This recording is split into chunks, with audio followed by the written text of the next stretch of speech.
Hello and welcome to my channel. My name is Alexander, and today in my small darkroom at home we will print some color prints. And because I want to implement something new stuff in my darkroom and I bought a 3D printer, so I will try to combine my darkroom stuff, printing stuff, art stuff with my engineering stuff, and probably I will put up some new products for the market for darkroom and just for film photography in general. So stay tuned, but for now let's heat up the chemicals. I think it's the time to make a new chemicals. I already have less than 100 milliliters in my bottle and the solution looks really dark, so because in my room it's a little bit chilly, and I do it on purpose because I store chemicals here without any fridge, so I turn off the heating in the room and just close the door. Don't forget, I also have around 200 or 300 meters of the paper stored in the same room, so it's quite nice that you have a dark and chilly place in your apartment.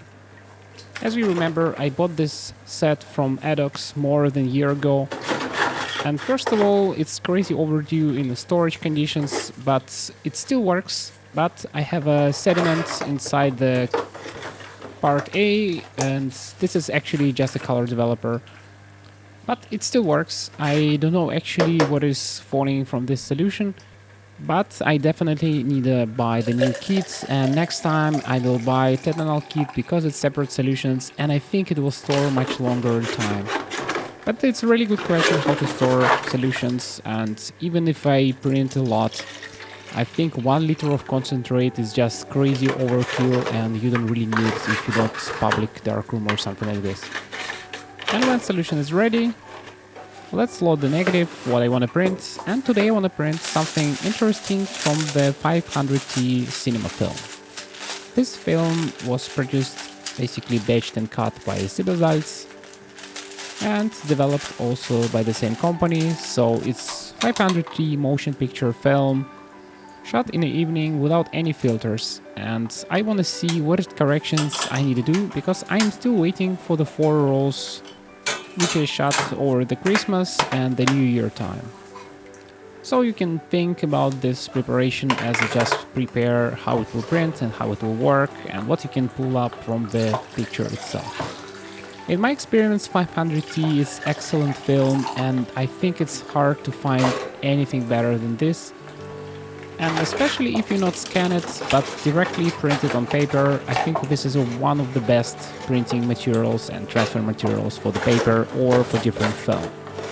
This film actually have an amazing dynamic range, and at the same time it's tungsten white balance, so you can print from the evening shots with the bad lighting indoors and you can push it to basically 800 or even 1000 ISO.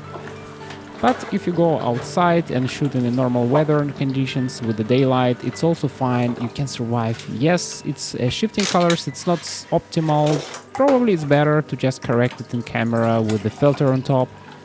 But usually in the darkroom it's not a big of a deal, it's only problem with the scanning and dynamic range of the scanning materials.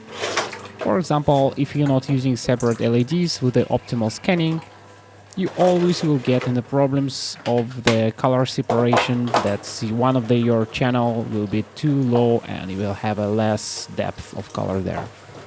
But because I work in a fully analog way here, it's not a problem for me. So after first test print, I already can see I have a little bit of blue tint on the paper, but I already know my exposure time.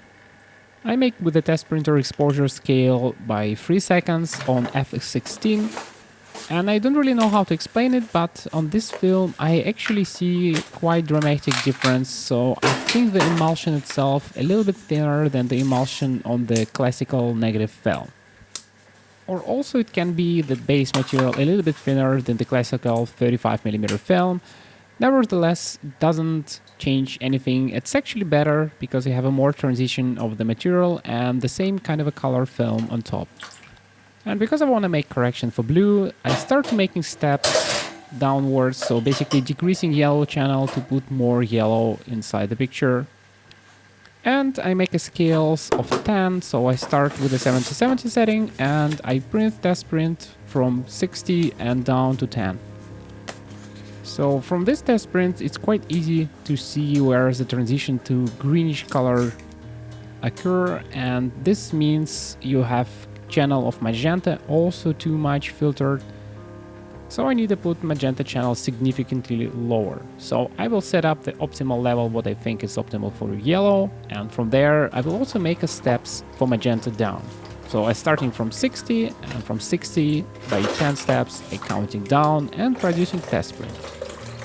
And usually with these 3 test strips you can easily land on a perfect exposure and the perfect color balance. But unfortunately these type of enlargers, they don't really have a correction for the density. So if you want, you can recalculate the projection power based on the settings of the filter. So usually if you go down, your exposure increase. So by the beginning I take a 6 seconds because I saw it's a little bit too light, but if I decrease it, it will be normal exposure and it will look like an evening. On this test strip you can see I really have a transition to magenta, so it means I'm really close, so I just need to remove 20 from the magenta channel, so I will select the 50.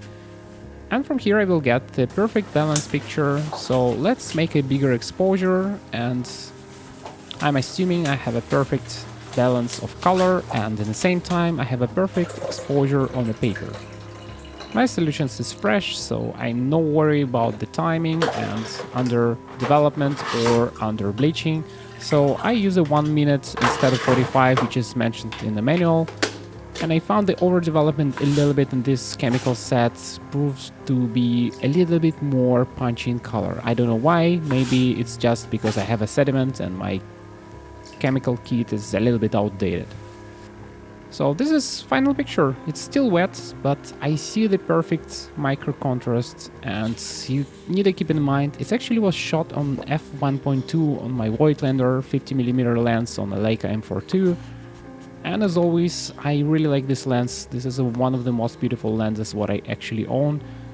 You have a depth rendition, and in the same time you have a bright sky and you have a night evening lights. So this photo was made on the Turkish Strasse in Munich, and I really like the warmth and the reds of this film. So I definitely like it more than Portra 400 for printing, and in the same time, these reds remind me of the Actor film. But as I said, in future we will print not only paper, we will also print some stuff for the darkroom. So that's it for today. Thank you for watching, and see you in the next videos. Bye.